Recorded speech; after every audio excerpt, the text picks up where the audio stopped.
jaamacadda muqdisho oo ah jaamacaddii ugu horreysay oo la aasaasay burburkii kadib kuna soo aaday xilli adag oo dalka ay ka jireen colaado sokeeye ayaa wajahday bilowgiiba caqabado waaweyn. muqdisho xilligaas waxay ahayd magaalo mugdi ah oo uu kala qaybiyo qad cagaaran ayna ku dirirayeen maleeshiyaad hubaysan oo magaalada u kala qaybiyey koonfur iyo waqooyi. xaaladdaasi waxay furitaankii jaamacadda muqdisho 22 Sebtembar 1997 ka dhigtay dhacdo tacliimeed aad u weyn, dad badanna waxay ku noqotay u qaadan waa. طبعا fikirku wuxuu ku yimid asaaska sidii ilmaha Soomaaliyeed tacliin tayo leh loogu sameyn lahaa buu ku yimid. jaamacaddu saasa ku dhalatay bannaan dadku ma wada aadi karaan, waa in gudaha loogu sameeyo waxbarasho tayo leh. fikirkaas marka dhowr sano run ahaan ayuu socday, maraaxisheedu aad bay u dheer tahay oo taqriiban waa maraaxil 3 sano ilaa 4 sano ayay socotay jaamacadda intii maartay aan bannaanka ayna imaanin weli. dad yar oo kooban ayaa ka shaqaynayay. ugu dambaystiina 12 dal kurukulumka si loogu soo ururiyo 12 dal baan kurukulumkooda soo ururinay internetka si ugu xoog badnay waagaas. sidaas marka jaamacadda waxaa lagu aasaasay maraaxishii koobaad oo fikir ahayd, tii labaad oo ahayd in la soo jamciyo kurukulumka iyo lawaaixda nidaamkeeda, tii saddexaad oo ahayd kuliyaadkee la furayaa, ugu dambaystiina tii afraad ahayd waqtiga la gooyey 22 Sebtembar 1997 in la furo go'aan lagu gaadhay. xilligaas waxaa jiray boqolaal arday oo ka qalin jibiyey dugsiyo sare oo ayna u muuqan fursad tacliin sare oo dalka gudihiisa ah, badankoodna aysan awoodin waxbarasho dibadeed. waxaa wehliyey kumanaan kale oo horay uga baxay dugsiga sare, colaadduse waxbarashada seejisay. waan ku faraxnay, waan ku hambalyeynay, meel fiican ayna ka jaan qaaday jaamacadda muqdisho. caruurtii iskooladii lagu dhigay dugsiyadii hoose, kuwii dhexe, kuwii sare, meel la geeyey lama aqoonin. waxay badbaadiyeen dhalinyaro aad iyo aad u fara badan ee mustaqbalkooda la badbaadiyey. adduunkana waxa ugu fiican qofkii qof waxbaro.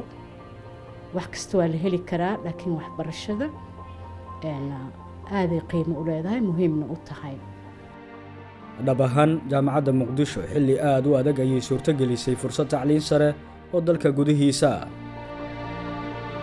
caqabadaha ugu waaweynaan waxaan dhihi karaa waa in la rumeeyo in jaamacad la samayn karo. oo marka dadka Soomaaliyeed waxay u barteen jaamacad dawlad leedahay oo dawlad samayso, jaamacad lacag la'aan lagu dhigto oo waliba lacag la siiyo u barteen. marka in aan jaamacad furno oo jaamacaddu aysan noqon jaamacad dawlad leedahay, caqabada ugu waaweyn dadku inay aaminaan. kabacdina marka xagee jaamacadda lagu dhigayaa, jaamacadda ardaydu say ku aaminayaan inay jaamacad tahay u soo geli, xagee macallimiin looga keenayaa, xagee lacag looga keenayaa, amniga dalka oo meel kasta ay Mooriyaano ay haysatay sidee baa looga gudbayaa. waxaa waaye haddii la fiirsho dhammaan taxadiyaadka bini'aadan ka hor imaan karo oo keeni kara inaan haba yaraatay jaamacad laba furi karin oo dhan kulligeed way yiileen meesha. laakiin annaga iimaankaas xooga badan ayaan qabnay oo ku saabsan jaamacad la furo.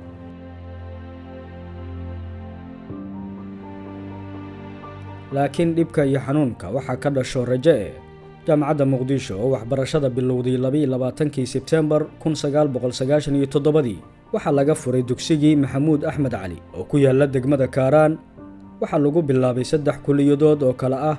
kuliyadda sharciga iyo qaanuunka, kuliyadda waxbarashada iyo kuliyadda culuumta aadanaha. kobac iyo horumar soo taxnaa muddo rubac qarni ah kadib, hadda waxay ka kooban tahay 11 kuliyadood oo ay hoos tagaan 42 takhasus. waxaa wehliya barnaamijka daraasaadka sare iyo cilmi baarista oo bixiya takhasusada master, PhD iyo diblooma sare. jaamacaddu hadda waxay ku shaqaysaa 7 kambas oo ay leedahay. waxaa soo galay 26 dufcadood, waxaana ka qalin jibiyey 22 dufcadood oo badankooda ka shaqeeya golayaasha muhiimka ah ee sameeya adeegyada bulshada sida baarlamaanka, golaha wasiirada, hay-adaha cadaaladda, ganacsiga, saxaafadda iyo waxbarashada. jaamacadda nolosheeda wax badan ay ka bedeshay, waxaana tusaale u ah inaan maanta dowladda Soomaaliyeed aan xil weyn ka hayo. markii ugu horeysay aan qalin jibinayay 2008 waa shahaadadii ugu horeysay aan qaato jaamacadeed. waxay noqotay jaamacadda muqdisho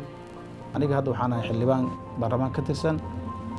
muddo 10 sano xildhibaan ahaa 2012 xildhibaan noqday intaas oo dhan waxaan ku gaarayay dadaalkii aan sameynayay midkii jaamacadda iyo midkii Soomaali ay gelisay guud ahaan iyo midkii waalid iyo walaal ay geliyeen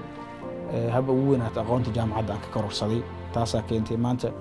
inaan ahay nin aqoon-yahana waddankan u shaqeeyay aqoontaasna jaamacadda Muqdisho ka bilaabatay waxaan ka baxay jaamacadda Muqdisho kulliyadda sharciga qaanuunka waxay ka bedeshay noloshaydii marka hore waxaan ahaa qof oo shaqsi iska caadiya laakiin markaan kulliyadda ka baxay ka bacdi waxa ay suurta gashay inaan ka shaqeeyo meelaha sharciga looga shaqeeyo hadda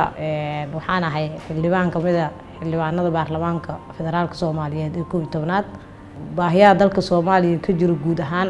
aan ahay qof meeshaas maadaama looga baahan yahay dad sharci yaqaana waddanka isbedel u baahan yahay qof mudan inuu meeshaas tago ummadda Soomaaliyeed ku matalayna marka aad ugu faraxsanahay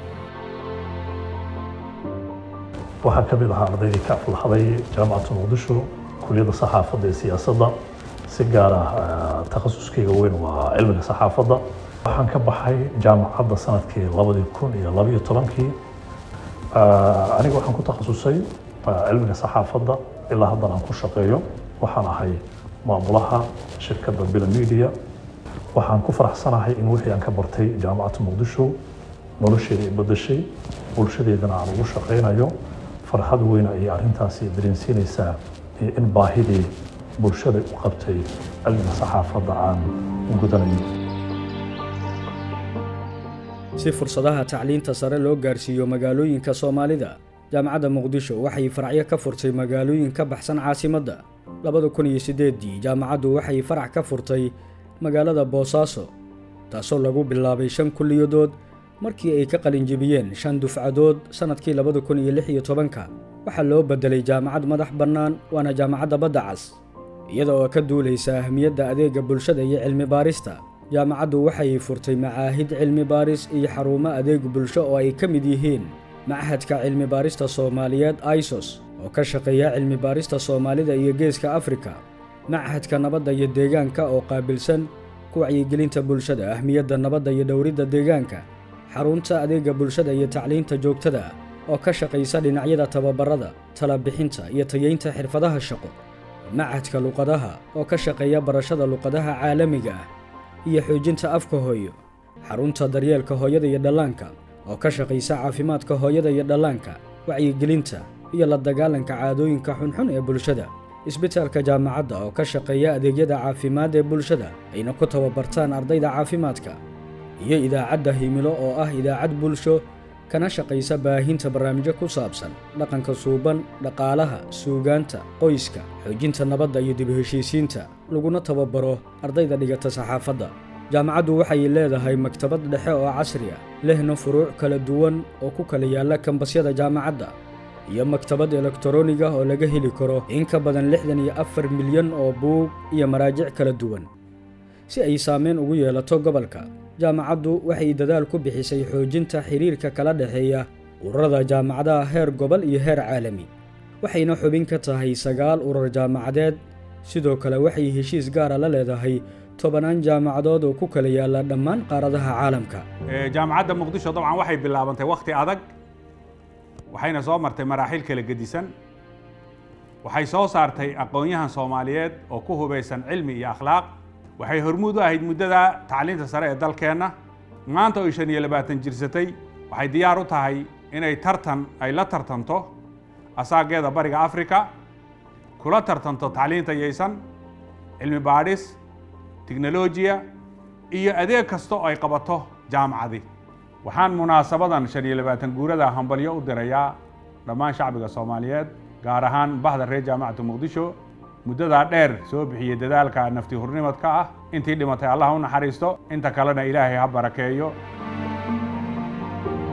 rubac qarni kadib jaamacadda Muqdisho waxay hiigsanaysaa fulinta aragtideeda fog oo ay ka mid tahay diyaarinta aqoon-yahano wax soo saar leh dhowridda hidaha waddanka akhlaaqda wanaagsan iyo horseedka tacliinta sare si lamid ah cilmi baarista hal-abuurka xoojinta xiriirka iyo iskaashiga hay'adaha tacliinta sare ee gobolka Geeska Afrika